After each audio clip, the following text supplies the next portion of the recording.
Once upon a time, in a remote village nestled in the Himalayan mountains, there lived a young shepherd girl.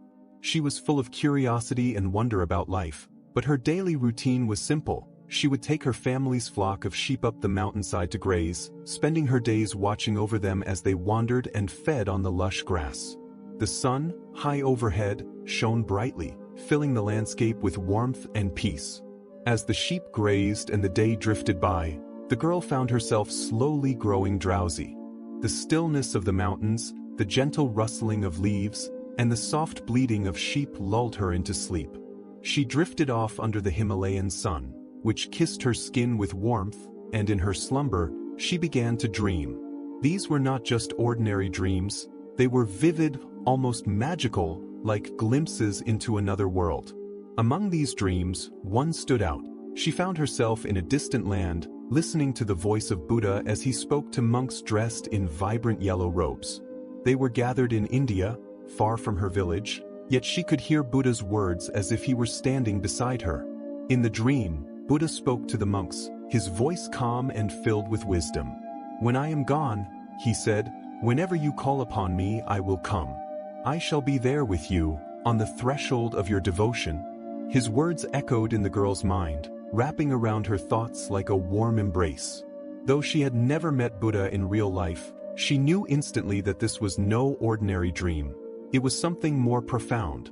When the girl awoke, the sun had barely moved in the sky, but her heart was racing.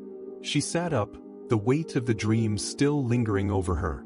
Buddha's words replayed in her mind, and she could feel their importance. She decided to test what she had heard. Sitting there on the grassy hillside, she closed her eyes and focused on the image of Buddha's radiant face, his peaceful expression clear in her memory. With all her concentration, she repeated the words she had heard in her dream. "Whenever I invoke you, I know you will be there." And then, to her amazement, Buddha appeared before her. His presence was serene, glowing with a quiet wisdom that filled the air around them. The girl was stunned.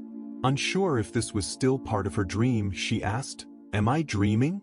Buddha, with a gentle smile, replied, "Yes, you are." The girl thought for a moment and asked another question, "But how can I wake up?" In response, Buddha posed a question of his own. "Who is asleep?" In that instant, a wave of realization washed over the girl. She understood that it wasn't just about waking from the dream she was in at that moment, it was about waking up to her entire life. She had been asleep to the deeper truths of existence, unaware of the spiritual world around her. With newfound clarity, she called out, "I am awake now." At that moment, Buddha disappeared, but the girl's understanding remained. She returned to her daily life, but she was forever changed. Her interactions with others took on a new depth, and people began to notice. They would ask her why she seemed so different, so at peace. She would smile and reply, "I had a dream that I was dreaming, but Buddha woke me up." The deeper meaning of the dream. You see, in life, sleep and dreaming are not always as they seem. Just because you are asleep does not mean you are dreaming, and just because you are dreaming does not mean you are truly asleep. The young shepherd girl's experience was not merely about falling asleep on the mountainside, it was about waking up from the sleep of unawareness. She had been living her life without understanding the bigger picture, without realizing the depth of her own consciousness.